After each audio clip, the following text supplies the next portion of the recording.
नाजरीन आदाब। अवधनामा के ख़ास प्रोग्राम रूबरू में मैं हारून रशीद आपका खैर मकदम करता हूँ। आज के प्रोग्राम में हम रूबरू होंगे दबिस्तान लखनऊ के एक सीनियर शायर मोहम्मद सिराजुद्दीन सैफ साहब से।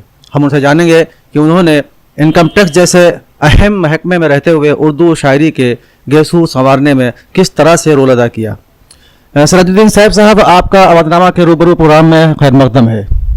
सबसे पहले हम जानना चाहेंगे कि आप इनकम टैक्स महकमे में अफसर रहे और ऐसे महकमे में रहते हुए उर्दू शायरी के तरफ आपका कैसे राग़िब हुए? क्या आपके घर में उर्दू शायरी का दौरा था? क्या आपके ननिहाल में या वालिदा के ख़ानदान में कोई शायर था? इस तरफ आपका आना कैसे हुआ? जी हारून साहब, असल में मैंने आँख ही ऐसे माहौल में खोली थी जहाँ अदब का बोलबाला था। मेरी वालिदा मोहतरमा को पढ़ने का बेहद शौक़ था और मैं आपको बताऊं कि वो कसरत से गालिब, मीर इकबाल, मीर अनीस, दबीर और इधर नावल की दुनिया में आ जाइए तो सादिक सरधनवी और यहाँ तक कि मसरूर जहाँ को वो बहुत कसरत से पढ़ा करती थी और मुझको भी वो वक्तन फ़वक्तन कहा करती थी कि बेटे पढ़ा करो। इस तरह से मेरा शौक़ जागा और वो अक्सर गालिब, ख़ास तौर से गालिब की गज़लें और मीर अनीस को हाँ मुझसे कहती थी कि तुम तरन्नुम से सुनाओ। उस वक्त मैं तरन्नुम से पढ़ा करता। जी जी नहीं अपनी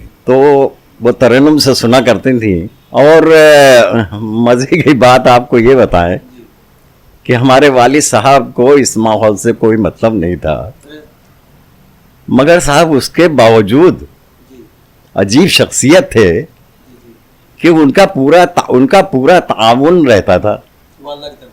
हाँ अरे साहब, वो हर किताब जो किताब वो कहते हैं वो ला के हाजिर करते थे। और मज़े की बात तो ये बताएं, एक बार हाँ इब्न सफ़ी पढ़ने का बहुत शौक़ था। हाँ तो साहब वो एक बार इब्न सफ़ी की कोई नावल थी, नया शुमारा, तो वो लखनऊ में मिल नहीं रहा था। अब वो साहब सवेरे निकले लेने के लिए तो शाम को लौटे, पूछा गया भाई कहाँ गए थे? कहने के अरे सिराज की वालदा लखनऊ में कहीं मिला नहीं तो मैं कानपुर चला गया था, कानपुर से लेके आ रहा हूँ। अरे साहब, तो साहब इस माहौल में आँख खोली और ये मेरी खुशनसीबी का ये कि मेरा दाखिला मुमताज़ हायर सेकेंडरी स्कूल में कराया गया, जो उस वक्त अदब का एक मरकज़ हुआ करता था। जी तो साहब वो उस अदब के मरकज़ में जाना मेरी खुशनसीबी थी और वहाँ साहब परवान चढ़ा वो जो घर में। जी जी जी तो वहाँ का माहौल ही यही था, शायराना था। ये आपके अज़हर नबी ये सब जो आज हैं ये सब थे, वो माहौल था साहब। वो तकारीर के मुकाबले हुआ करते थे और बैतबाजी की टीम मुमताज़ की बहुत मशहूर थी। जी जी उसमें भी मैं जाया करता था। तो बहुत Lucknow university, Takmeelul Tib college, Sunni inter college, Islamia college, वो पता नहीं कहाँ कहाँ से शीट्स वगैरह हम लोग लाया करते थे। तो मुझे तो ये पता ही नहीं, मैं उस वक्त मेरी किताबें टेक्स्ट बुक जो थी वो रंगी रहती थी। हाँ वो जोड़ गांठ मैं करता ही रहता था। तो साहब खैर इंटर किया, उसके बाद इनकम टैक्स जैसे महकमे में आ गया तो ये खामोशी से अपना सिलसिला पढ़ने का और मिसरे गांठने का सिलसिला चलता रहा।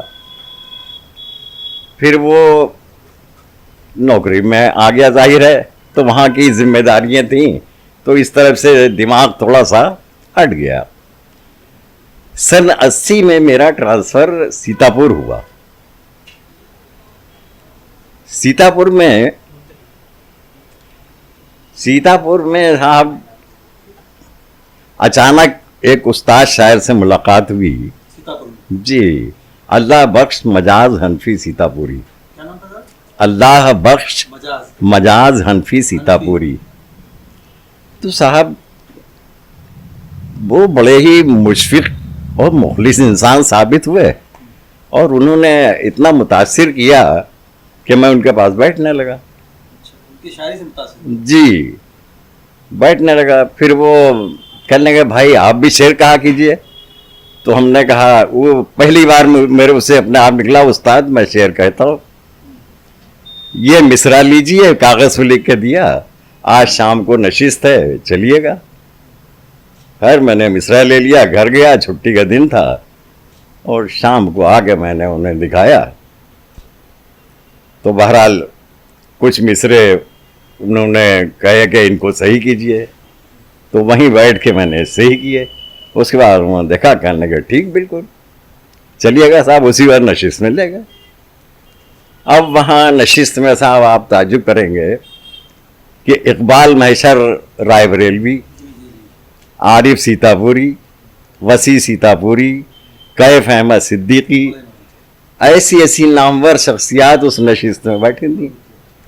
और साहब वहाँ मैं नशिस्त में शामिल हुआ। जाहिर है जो गज़ल ले गया था वो पढ़ी, और वहाँ साहब ये बड़े बड़े शायरों ने, इतने नामवर लोगों ने दाद दी, तो वो हौसला वहाँ से बुलंद हुआ।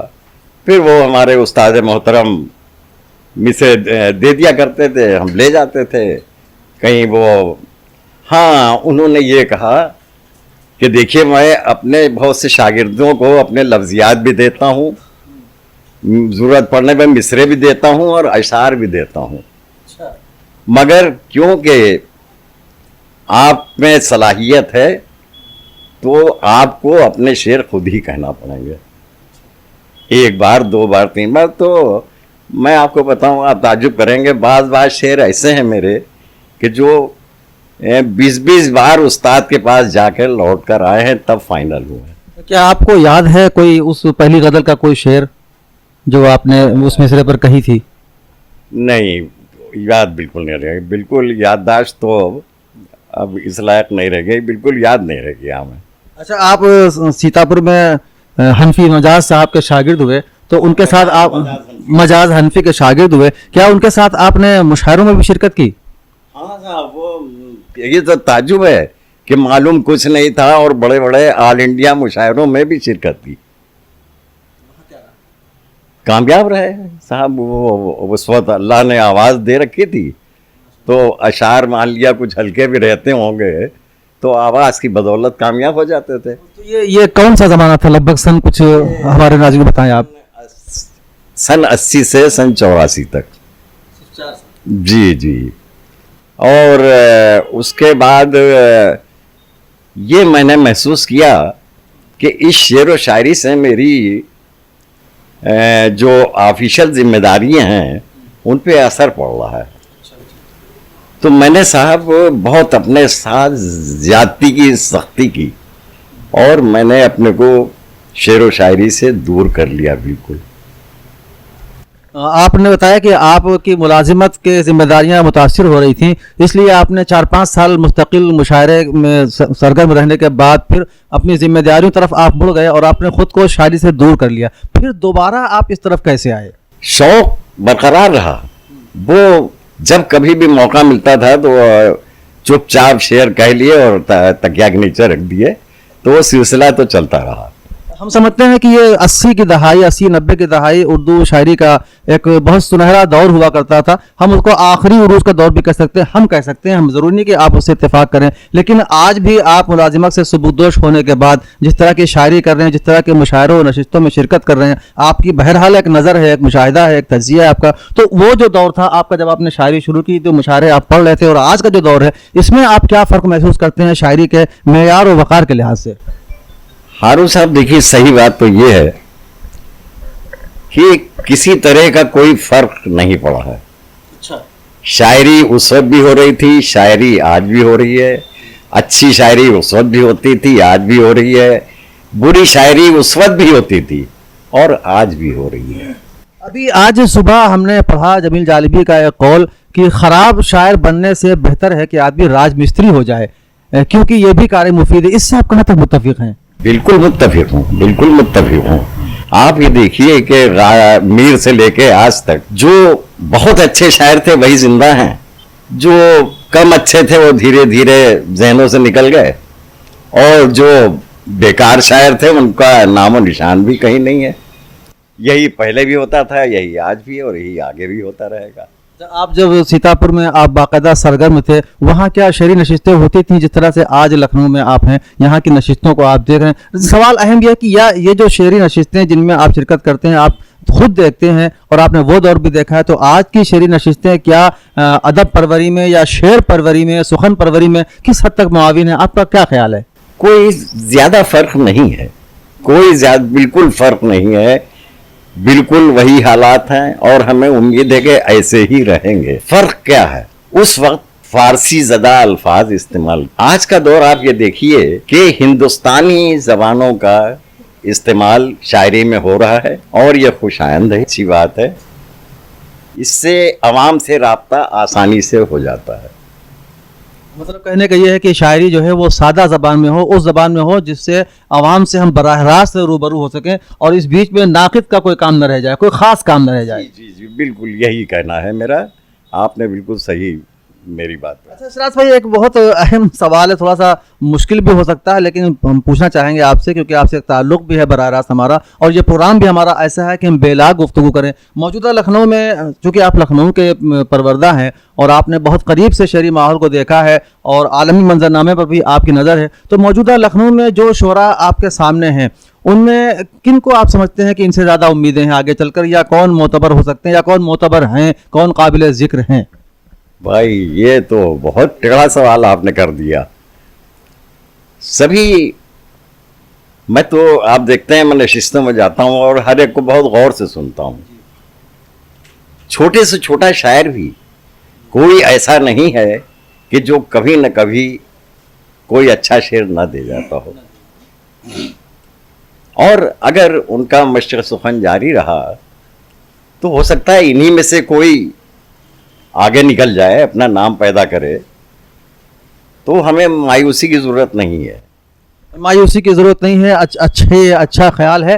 सिराज साहब, आप ये बताइए कि अक्सर लोग आज के दौर में जो शोरा हमारे सामने हैं नज़र में, उनसे जब गुफ्तगू होती है और किसी शायरी के, किसी शेर के बारे में वज़न मीटर कुछ होता है, उसके बारे में जब गुफ्तगू होती है तो वो ये कहते हैं कि देखिए अरूज़ अलग चीज़ है और शायरी अलग चीज़ है। आप इस बारे में क्या कहते हैं? भाई ये तो जिन लोगों को अरूज़ का इल्म नहीं होता है उनकी ये बात है। मेरा तो ये मानना है कि शायरी के लिए आहंग भी ज़रूरी है और उरूज़ का जानना भी ज़रूरी है। अच्छा, हमने देखा कि अभी तकरीबन साल 1.5 साल पहले एक सिलसिला शुरू किया था कि जितनी बहरें राइज हैं या जितनी बहरें मौजूद हैं उनमें से हर बहर में, ख़ास तौर से उन बहरों को जिसको लोगों ने टच नहीं किया उसको भी आपने टच किया था। ये कोशिश थी आपकी कि हर बहर में कम से कम एक शेर ज़रूर कहा जाए, और आपने ये सिलसिला एक काफ़ी लंबे वक्त तक चलाया, लेकिन फिर ये सिलसिला क्यों रोक दिया आपने? नहीं, तकरीबन 3/4 काम मैंने पूरा कर लिया था।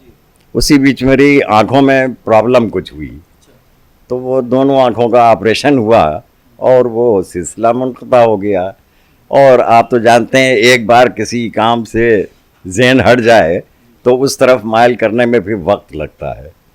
तो इंशाल्लाह वो काम मैं वो सिलसिला बहुत जल्द शुरू करने वाला हूँ और उस काम को इंशाल्लाह मुकम्मल करूँगा। इंशाल्लाह, चूँकि ये काम, अगर आप इस काम को मुकम्मल करते हैं तो बहरहाल ये शायरी की तारीख़ में एक आपका तारीख़ी कारनामा होगा, और जिसे 3/4 आपने पूरा कर लिया है, 1/4 बचा है। हम आपसे अपनी इस ख्वाहिश का एहतराम करेंगे और दुआ भी करेंगे अल्लाह इस काम को आपसे पूरा कराए और इस काम को पूरा करें। ये एक तारीख़ी कारनामा होगा। आपने शुरू में बताया था कि आप पहले तरन्नुम से पढ़ा करते थे। तो कोई एक आशर हमारे नाज़रीन को सुना दीजिए। हर सांस एक फिक्र का सामान हो गई, हर सांस एक फिक्र का सामान हो गई, ये जिंदगी तो दर्द की दुकान हो गई। बस भाई अब नाजरीन, ये थे जनाब सिराजुद्दीन सैफ साहब, जिन्होंने जो इनकम टैक्स महकमे में अफसर रहे, उसके बावजूद उर्दू शायरी के गेसू को संवारते रहे और आज भी उनका सिलसिला जारी है। हमने उनसे मुलाकात की, इसकी फिर इंशाअल्लाह फिर अगले प्रोग्राम में फिर मुलाकात होगी आपसे। तब तक के लिए खुदा हाफिज़। सिराज भाई, आपका बहुत बहुत शुक्रिया। शुक्रिया आपका।